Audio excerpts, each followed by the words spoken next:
Bonjour et bienvenue sur Ludibule et Création.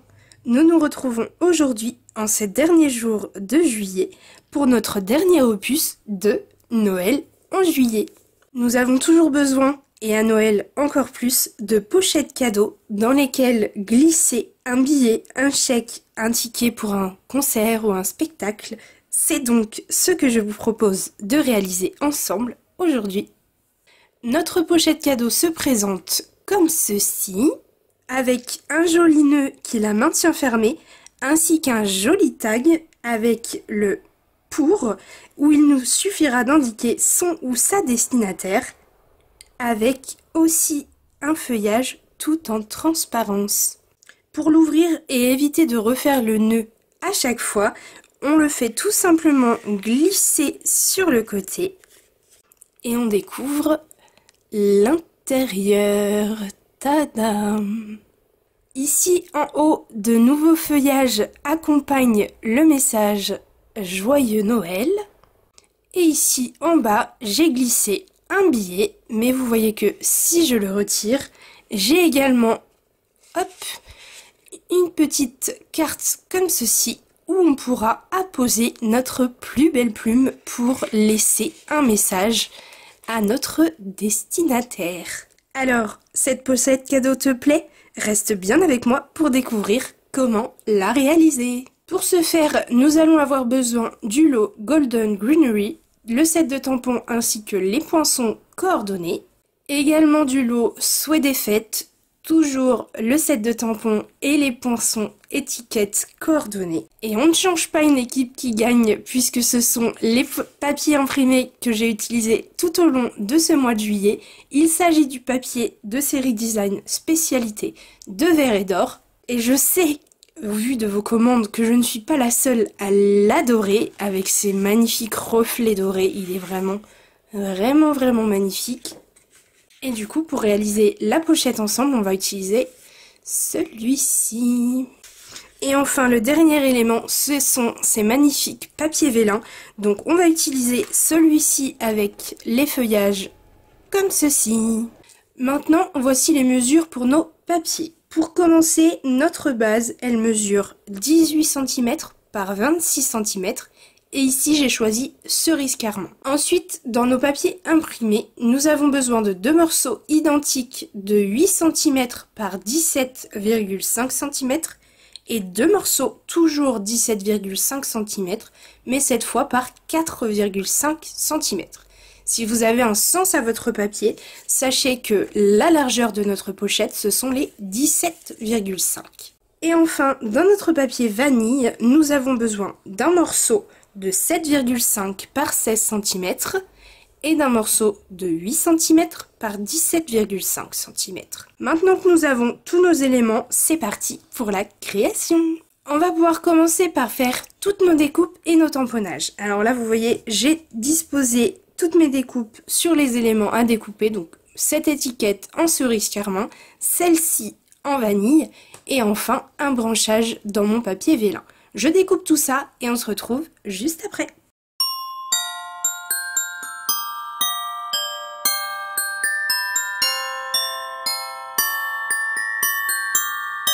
Voilà ce que ça donne une fois que je suis venue découper mes trois éléments. Alors maintenant je vais passer à mes tamponnages. Tout d'abord mon pour, je vais le tamponner ici sur cette étiquette avec mon cerise carmin.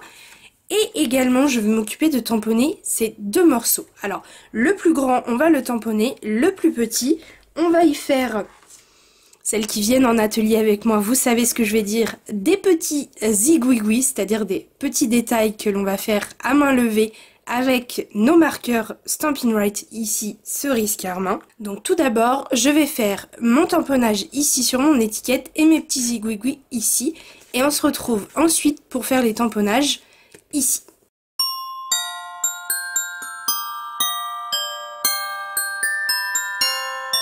Une fois mon tamponnage fait ici et mes zigouigouis faits sur ce morceau, je peux mettre de côté ceci ainsi que l'étiquette et le feuillage et je prends mon plus grand élément de papier vanille, je prends mes feuillages, donc comme vous le savez, ce sont des tamponnages en deux étapes, donc j'ai de tampons pour faire mon branchage et également mon joyeux Noël. Donc, je vais tamponner mon joyeux Noël ici au centre de mon morceau. Et maintenant que celui-ci est tamponné, je vais mettre des feuillages de part et d'autre de mon morceau. Je vais donc commencer par faire ma branche, du moins l'élément que je veux le plus clair. Donc je prends une feuille de brouillon, je prends mon encreur vert olive, je vais prendre pour commencer mon encre sur mon encreur, comme ceci. Et je vous avais déjà donné l'astuce lorsqu'on a fait la carte, donc le premier opus de ce Noël en juillet.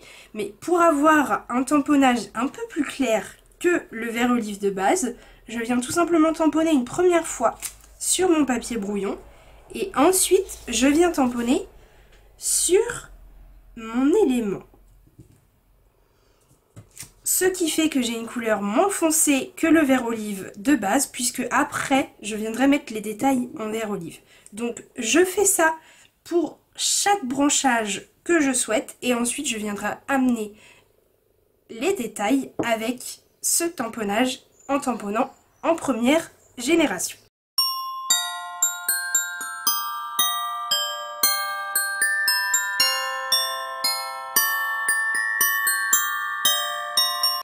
Et voilà le résultat une fois que j'ai tamponné mes différents feuillages. Maintenant que ceci est fait, je mets tous ces éléments de côté, je prends mon massicot et ma base de pochette. Alors, nous allons pouvoir plier notre base de pochette. Dans le sens de la longueur, on va faire 3 plis. Et comme d'habitude, vous pouvez retrouver toutes les mesures sur le plan de coupe qui se trouve sur le blog. Je vous mets le lien dans le petit i qui va s'afficher juste ici. Vous n'avez plus qu'à cliquer dessus pour y accéder. Alors, nos plis. Le premier est à faire à 5 cm, le deuxième à 13,5 et enfin le dernier à 22 cm.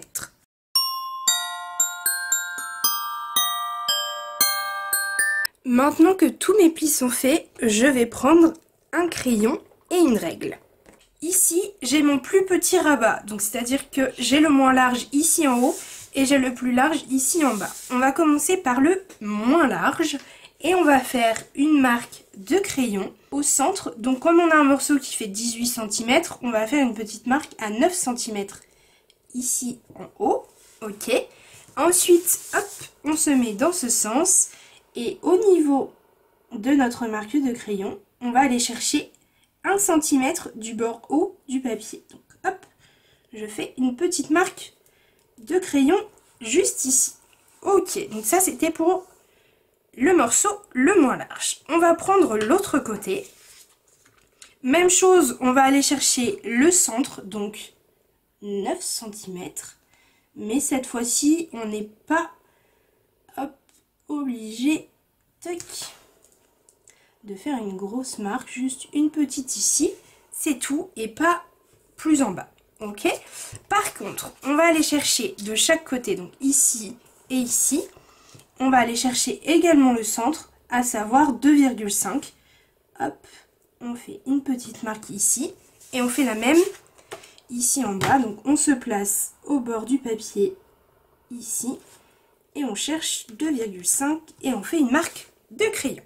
Une fois nos marques de crayon faites, à savoir ici au centre, donc à 9 cm et à 1 cm au niveau du centre du bord haut, et ici 2,5 cm de chaque côté et 9 cm au centre.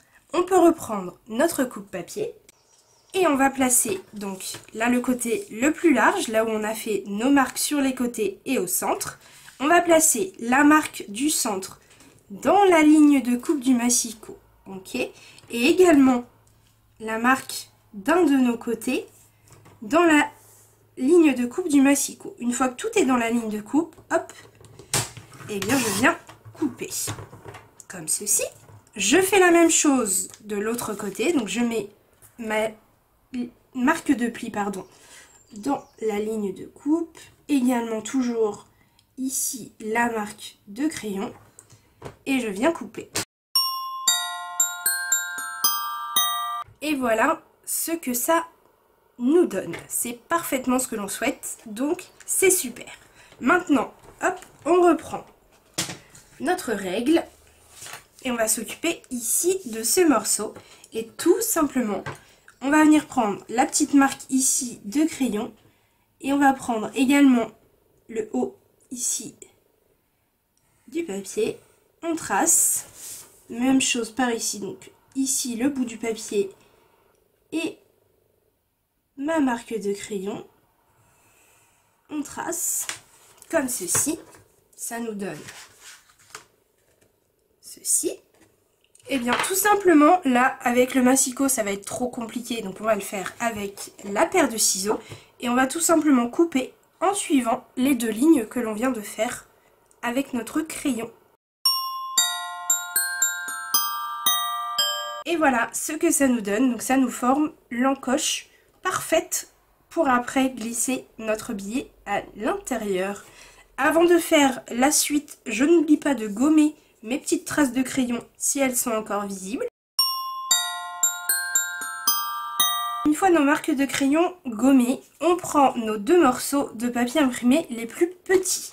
Et c'est ceux qui vont aller ici, donc sur le haut, à l'intérieur et à l'extérieur de ma pochette. Mais pour le moment, comme vous pouvez le voir, il y a un léger petit problème. Mais on va y remédier tout de suite. Donc on prend un petit crayon, on place le papier comme si on allait le coller, c'est-à-dire qu'on laisse quelques petits millimètres de chaque côté ici. Et on va tout simplement marquer, donc ici au niveau de la pointe de notre papier, on fait une petite marque de crayon.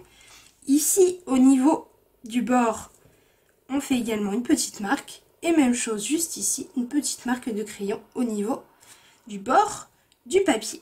Une fois qu'on a nos trois marques, hop, on retourne le morceau, on prend le deuxième morceau de papier imprimé et on fait exactement la même opération. Donc on se place comme si le papier était collé et on fait la même chose, une petite marque ici et une ici. Une fois que mes marques sont faites sur mes deux papiers, je prends le papier et je fais comme tout à l'heure, hop, je place donc ici dans ma ligne de coupe du massicot mes petites marques de crayon. Donc ici, elle est juste là. Celle du centre, elle est juste là également. Je tiens bien mon papier, hop, et je viens couper.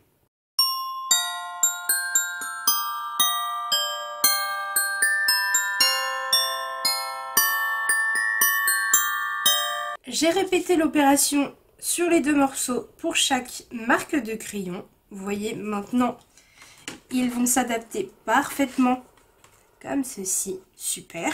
Donc, je n'oublie pas de venir gommer mes petits éléments de crayon s'il en reste.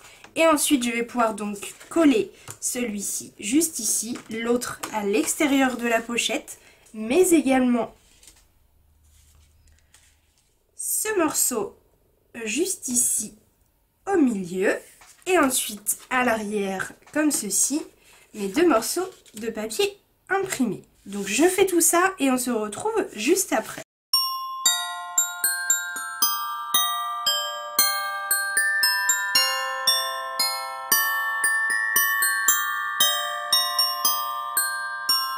Voilà ce que ça donne une fois que je suis venue coller mes éléments à l'extérieur et à l'intérieur de ma pochette.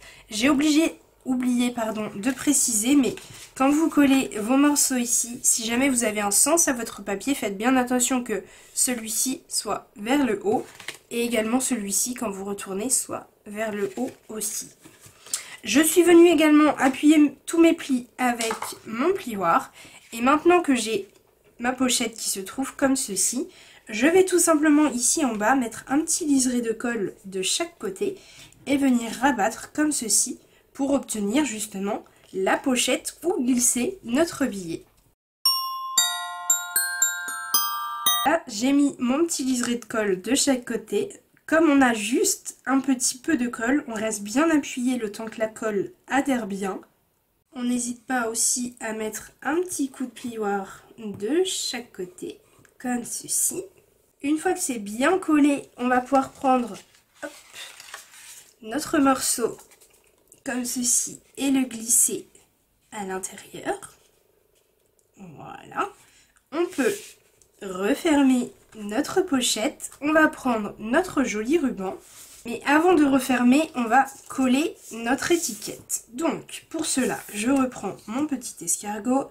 Je vais mettre un petit peu, hop, voilà, à l'arrière de mon étiquette vanille. Je vais glisser à l'arrière, donc sur la colle que je viens de mettre, hop, mon feuillage, voilà, qui ressort un petit peu. Vous voyez, j'ai collé à peu près ça sous l'étiquette.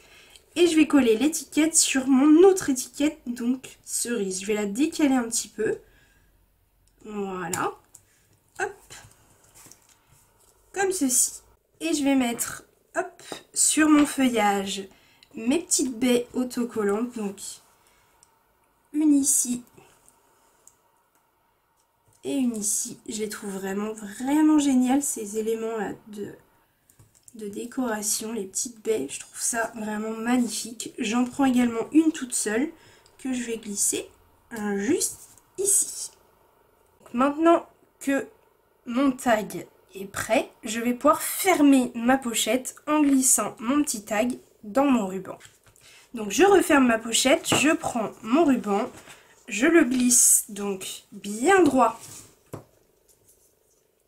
à l'arrière, je prends de l'aisance mais pas trop non plus, voilà, hop, je vais glisser mon étiquette dans mon ruban,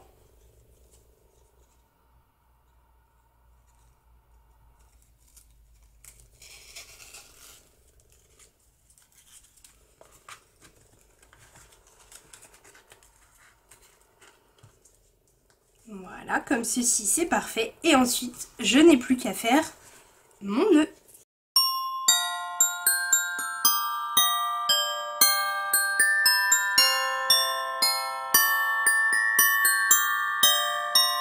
Et voilà le résultat, une fois que notre pochette est terminée. Donc on a notre joli nœud, notre joli tag comme ceci. On fait glisser notre nœud sur le côté et on obtient cette jolie pochette cadeau dans laquelle on peut glisser ce que l'on souhaite. Je ne sais pas ce que vous en pensez, mais moi vraiment, j'adore.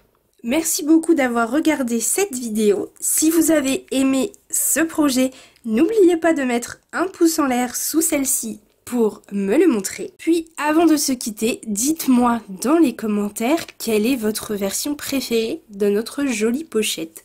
Donc soit la version cerise carmin que nous venons de réaliser ensemble, soit la version vert olive que vous voyez juste ici. Je dois avouer que pour ma part, j'ai une toute petite préférence pour la version cerise carmin que je trouve magnifique. J'ai hâte de lire vos commentaires. On se retrouve très vite pour un prochain tuto. À très bientôt.